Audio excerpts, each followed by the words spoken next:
Bali guys, magbe-breed naman tayo ng Molly. Madali lang naman magpadami nito kaya ating susubukan. Nagtry nga ulit ako mag-breed ng beta na padala sa atin ng isang kaibigan. Nagpalit na rin pala ako ng tubig ng ating mga alagang gapi. Napakadumi na rin kasi nito at hindi nakaaya-ayang tingnan. So paano guys? Tara!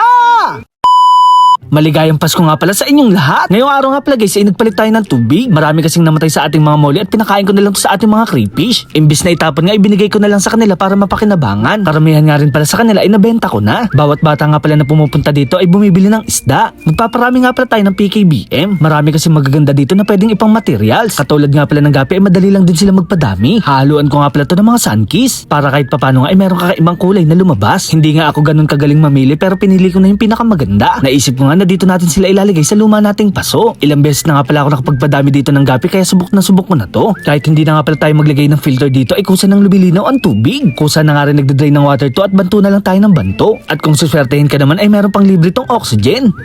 Char, i-acclimate lang natin to ng ilang minuto at pwede na natin tong isalin. Naglabas na nga rin pala ng mga fry itong ating iba pang Molly. Karamihan kasi sa kanila ay buntis na at buga na lang sila ng buga. Magpapakain naman tayo ng mga live food sa ating mga beta fish. Kinokondisyon ko nga pala sila dahil sila ay ating ibibreed. Kung inyo nga pala naalala, hindi nga pala sila nag-success dahil hindi pa sila ganong kakondisyon. Nitong nakaraang araw nga pala ay may nagpadala sa atin ng isda. Isang kaibigan nga pala yun na nag-aalaga din ng mga beta fish. Kaya naman guys, samahan nyo ako mag-unboxing tayo. Hindi ko nga alam kung anong strain to pero sana maganda. Napakasolid nga pala ng pagkakabalot nito, talagang safe na safe ang isda. Agad naman tayo nag-ready ng kanilang paglalagyan. Syempre guys, huwag natin kakalimutan maglagay ng talisa extract. Naglagay din tayo ng konting asin para matanggal ang masasamang espiritu. Nakakatuwa nga dahil nakatanggap tayo ng yellow dragon. Import pa nga daw ito at pwede na daw tong i-breed. Sa mga interesado naman bumili ng beta, i-message nyo lang sila sa kanilang Facebook page. Maraming salamat nga pala sa DK Fish Hub. At dahil nga dito, magbe-breed na tayo ng panibagong beta fish. O diba guys, napakaganda. Nakaisang linggo na nga rin pala silang kinokondisyon at pwede na silang isalang. Kaya naman guys, naganda na tayo ng kanilang paglalagyan. Sa mga nakapanood nga pala ng ating pagbibreed ay parehong proseso lang ang ating gagawin. Samahan lang natin ng konting dasal para sila ay mag-success. Yellow dragon nga pala ang tawag sa kanila na half moon. Sana nga lang guys ay marami silang magawa ng itlog. Excited na naman ako sa kanilang kalalabasan. Last year pa kasi ako nakapag-success mag-breed at sana maulit muli. Ilalagay lang natin sila sa hindi na istorbong lugar para kahit papano ay meron silang privacy. Pagkatapos ko naman mag-acclimate sa ating mga Molly, sinalin ko na sila. May panibago na naman tayong susubaybayan. Napakadumi na rin pala ng tubig nitong ating mga gapi. Kailangan na nga pala natin silang palitan ng tubig baka sila ay masawi. Sayang naman kung mangyari yun dahil sila ay ating pinapadami. Nabulok na nga pala yung kangkong na ating nilagay. Isa nga rin pala to sa dahilan kung bakit lumabo ang ating tubig. Ililipat ko muna sila sa isang lalagyan dahil mag-water change tayo. Matagal-tagal na nga pala sila magkakasama dito pero hindi pa rin sila nagbubuga ng fry. Binuksan ko nga lang ang tubig para makapag-overflow, para ma-cycle din ang mga dumi at maitapon. At dahil 100%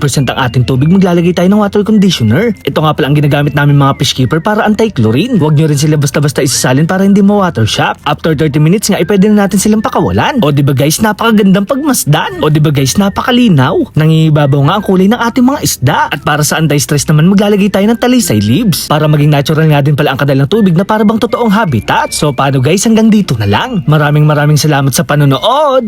Paalam! Yeah!